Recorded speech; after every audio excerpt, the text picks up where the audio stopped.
penerimaan pajak kita di bulan Januari itu tumbuh dengan sangat solid.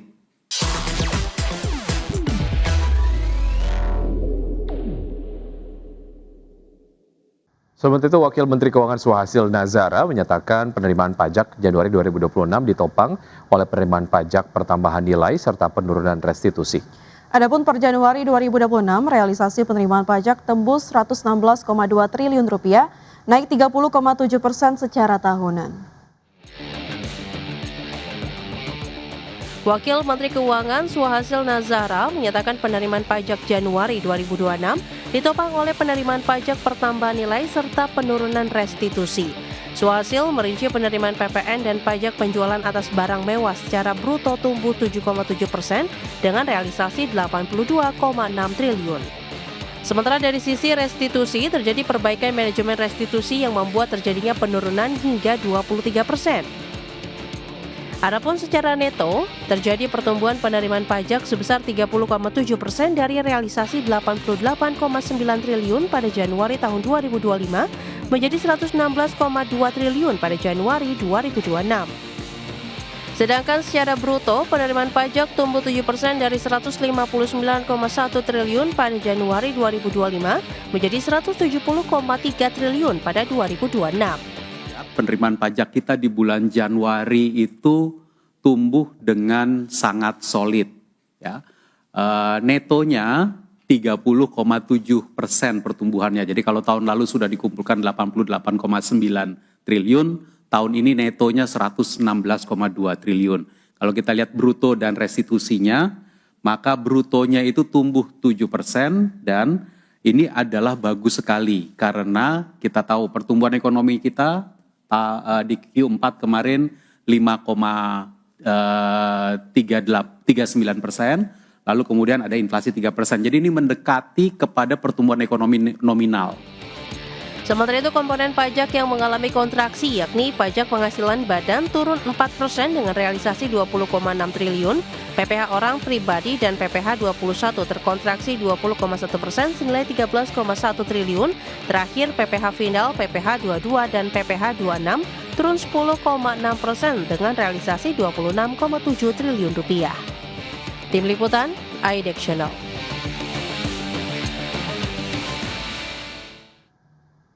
Selain pendapatan dari sisi perpajakan, pemerintah juga bisa meningkatkan pendapatan dari sektor perusahaan badan usaha milik negara atau BUMN. Ya, di mana puluhan perusahaan BUMN tercatat memiliki potensi peran strategis dalam mendukung penerimaan negara.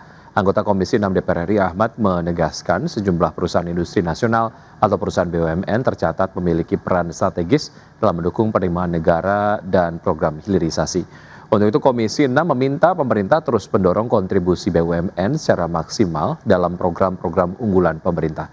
Mulai dari mewujudkan ketahanan pangan, ketahanan energi, program hilirisasi, hingga program-program strategis nasional lainnya yang akan berdampak pada pertumbuhan ekonomi nasional dan peningkatan kesejahteraan masyarakat. Sehingga dengan demikian kehadiran suatu perusahaan itu dapat bermanfaat di masyarakat. Di samping tentunya CSR-nya, artinya keuntungan perusahaan itu dapat dikembalikan kepada masyarakat dalam bentuk program pemberdayaan, pada untuk UMKM, pertanian, peternakan, segala macamnya, sehingga juga mereka punya tanggung jawab moral dalam rangka meningkatkan. Berikutnya, Pusat Menteri Investasi dan Hilirisasi sekaligus CEO Danantara Roslan Roslani mengungkapkan sebanyak 12 investor dan CEO top Amerika Serikat siap menanamkan investasi besar-besar di Indonesia. Ya, Presiden Prabowo Subianto beserta jajaran Menteri Perekonomian melakukan pertemuan bisnis secara khusus dengan sedikitnya 12 CEO global perusahaan investasi top dunia. Menteri Investasi dan Hilirisasi menegaskan pertemuan dengan 12 pimpinan perusahaan investasi global tersebut sebagai upaya memperkuat kemitraan investasi strategis, di mana para CEO dan presiden perusahaan investasi terkemuka dunia tersebut tercatat memiliki total aset kelolaan atau aset under management yang mencapai 16 triliun dolar Amerika Serikat. Di sisi lain, 12 pemimpin perusahaan investasi global tersebut sangat tertarik dengan arah kebijakan ekonomi nasional, langkah penguatan iklim investasi serta komitmen pemerintah dalam menjaga stabilitas dan kepastian hukum yang dinilai memiliki potensi kerjasama yang sangat konstruktif. Presiden bertemu langsung dengan 12 perusahaan investasi terbesar di dunia, malah ada ikut ada 12 dengan total kurang lebih kalau aset under management itu dikumpulkan itu 16 triliun US dollar. Potensi ada beberapa kerjasama dengan mereka karena memang kalau dilihat selama ini para perusahaan investasi terbesar ini mungkin belum, kalau saya bilang belum tergarap secara optimal. Mereka lebih banyak berinvestasi di negara-negara lainnya. Nah, kebetulan dengan kehadiran Danantara ini, mereka juga mempunyai potensi. PT Sawit Sumbermas Sarana Tbk menilai prospek industri kelapa sawit nasional tetap positif seiring meningkatnya kebutuhan minyak nabati global dan dukungan program biodiesel serta perbaikan tata kelola industri. Meski dihadapkan pada dinamika harga CPO dan tantangan global, Perseroan menilai industri sawit masih menjadi salah satu penopang penting perekonomian Indonesia. Dalam menghadapi kondisi tersebut, Perseroan terus memperkuat efisiensi operasional dan optimalisasi produktivitas kebun guna menjaga daya saing dan kinerja perusahaan. Strategi pengendalian biaya dan pengelolaan operasional yang terintegrasi menjadi fokus utama Perseroan dalam merespon perkembangan industri.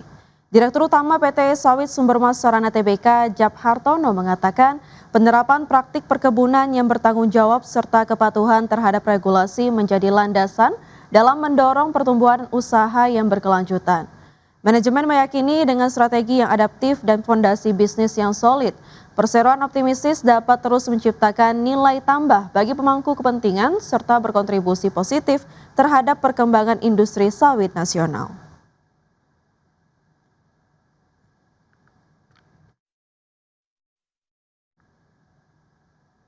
Pemirsa, laba bersih PT Astra Agro Lestari Tbk atau AALI sepanjang tahun 2025 melonjak hampir 28% secara tahunan. Ya, kenaikan ini ditopang faktor eksternal berupa naiknya harga CPO global serta faktor internal melalui peningkatan penjualan dan efisiensi biaya. PT Astra Agro Lestari Tbk mencatat laba bersih yang dapat diatribusikan kepada pemilik entitas induk sebesar 1,15 triliun rupiah pada 2025, tumbuh 27,83% dibandingkan tahun sebelumnya. Pertumbuhan laba ini sejalan dengan kenaikan pendapatan perseroan yang mencapai 28,65 triliun rupiah, naik 31,3% secara tahunan. Kontribusi terbesar masih berasal dari penjualan minyak sawit mentah atau CPO dan turunannya, yang mencapai 25,52 triliun rupiah. Dari sisi eksternal, rata-rata harga CPO CIF Rotterdam sepanjang 2025 mencapai $1.222 Amerika Serikat per ton, naik 13% dibandingkan tahun 2024. Sementara dari sisi internal, penjualan CPO dan turunannya naik 13,3%, serta penjualan kernel dan turunannya tumbuh 15,8%. Perseroan juga melakukan efisiensi biaya melalui inovasi teknologi untuk menjaga profitabilitas. Di samping itu, AALI memilih melunasi seluruh pinjaman bank jangka pendek dan panjang sehingga posisi utang menjadi nihil. Langkah ini berdampak pada penurunan cost of debt dan mendorong kenaikan laba per saham menjadi Rp764,65 per saham pada 2025. Meski total aset turun menjadi Rp27,05 triliun, total liabilitas anjlok 48,3% dan ekuitas naik 4,13%. Berbagai sumber IDX Channel.